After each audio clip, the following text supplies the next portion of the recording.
Buongiorno da Ostello di San Rocco, comune di Taglio di Po, sul delta tra i rami del Po di Goro e il Po di Gnocca. Siamo con Antonio Sambo, presidente di Attivamente. Presidente, cos'è Attivamente?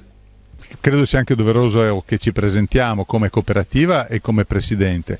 Attivamente è nata a metà degli anni 2000, è nata pensando allo sviluppo del territorio, mettendo insieme tutta una serie di professionalità e di competenze. Io in particolare ancora oggi sono direttore del consorzio Polso Delta, che è l'unico consorzio accreditato per il Delta del Po in Regione Veneto. Sono all'interno della destinazione turistica del Delta del Po, all'interno dei comitati, e mi occupo di turismo, di sviluppo locale, di sviluppo sostenibile dalla fine degli anni 90.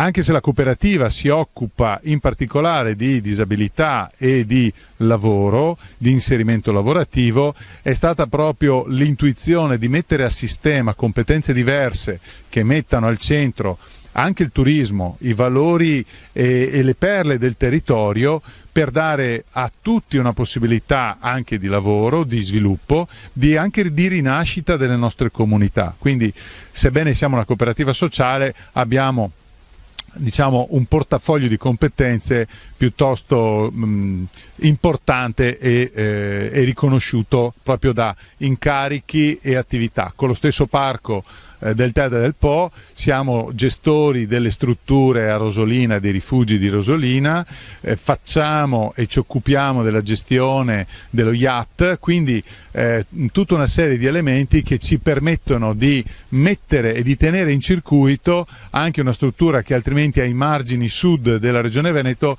rischierebbe di restare un po' tagliata fuori dai circuiti più frequentati o più accessibili.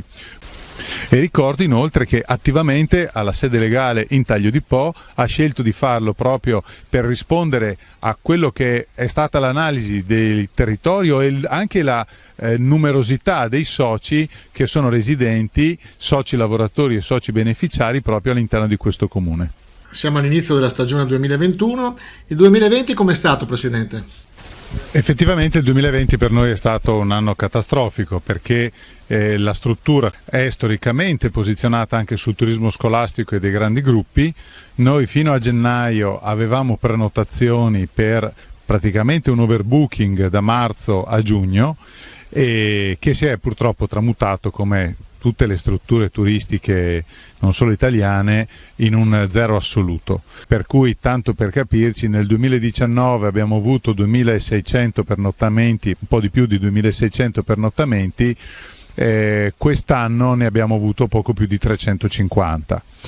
Ne avremmo avuto oltre 3500 se purtroppo le scuole non avessero cancellato giustamente, rischio Covid, quello che è successo un po' per tutti, una attività che per le scuole di tutto il centro-nord Italia ormai annualmente frequentano questi luoghi meravigliosi del Delta, chiaramente non solo il nostro rifugio, ma un po' tutto il circuito della navigazione, dell'archeologia industriale, delle chiuse, degli impianti di sollevamento, delle ciclabili.